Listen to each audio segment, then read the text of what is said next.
পাড়াতেই এক ভাইয়ের মেয়ের অন্নপ্রাশনে চলে গিয়েছিলাম। শুরু হয়ে গেল ভোজ, বেগুনি এবং ভেজ ডাল দিয়ে। হলো গরম গরম বেগুনি এবং ভেজ ডাল, আহা, আমার তো দুর্দান্ত লাগে। তারপরে এক ভাই নবরত্ন কারি দিয়ে গেল, নবরত্ন কারিটাও ভালো করেছিল। আমি ভেজ ডাল এবং বেগুনি দিয়ে খাওয়া শুরু করে দিলাম। তো বেগুনি এবং ভেজ ডাল একটা অন্যতম আইটেম। মেনু কার্ডটা আপনারা পজ করে দেখে নিন।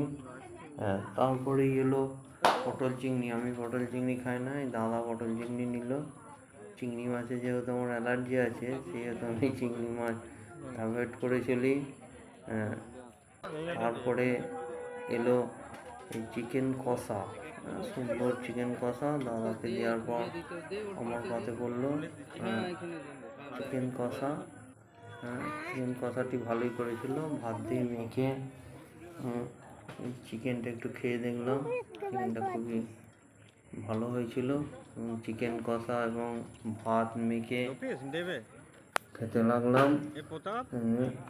চিকেন কষা ভাত খেতে ভালোই লাগে। সাধারণত চিকেন কষা এখন যেমন হয় কাজের বাড়িতে গ্রেভিযুক্ত, মানে আগেকার দিনে যে বা বাড়িতে আলু দিয়ে যে মুরগির ঝোল, সে তার তুলনায় স্বাদ পাওয়া যাবে না।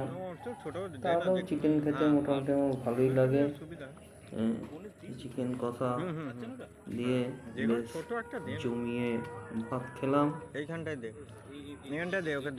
আর তারপর অল্প অল্প করে খেতে থাকলাম। তখন অপেক্ষা করলাম যে দিনের সেরা জিনিসটা কখনো আসবে, ফ্রাইড রাইস।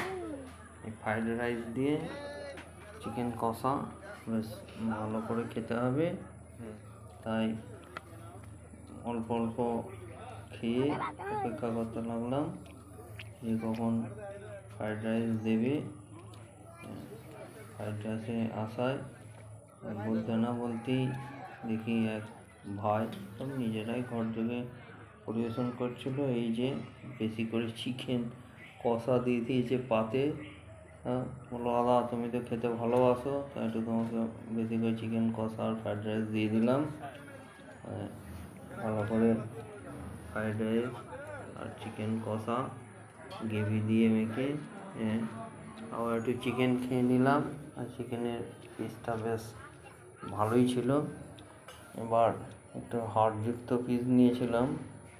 যে চিকেনের এমনি মাংসের চেয়ে দেখবেন যেগুলো হাড়যুক্ত মাংস থাকে সেগুলোর টেস্ট ভালো হয়। আর চিকেন বেশি খেতে খেতেই আমার মিষ্টি সব চলে এসেছে, চাটনি পাঁপড়। আমার তখনও তো চিকেন খাওয়া হয়নি। যাই হোক, আস্তে আস্তে খেয়ে শেষ করলাম।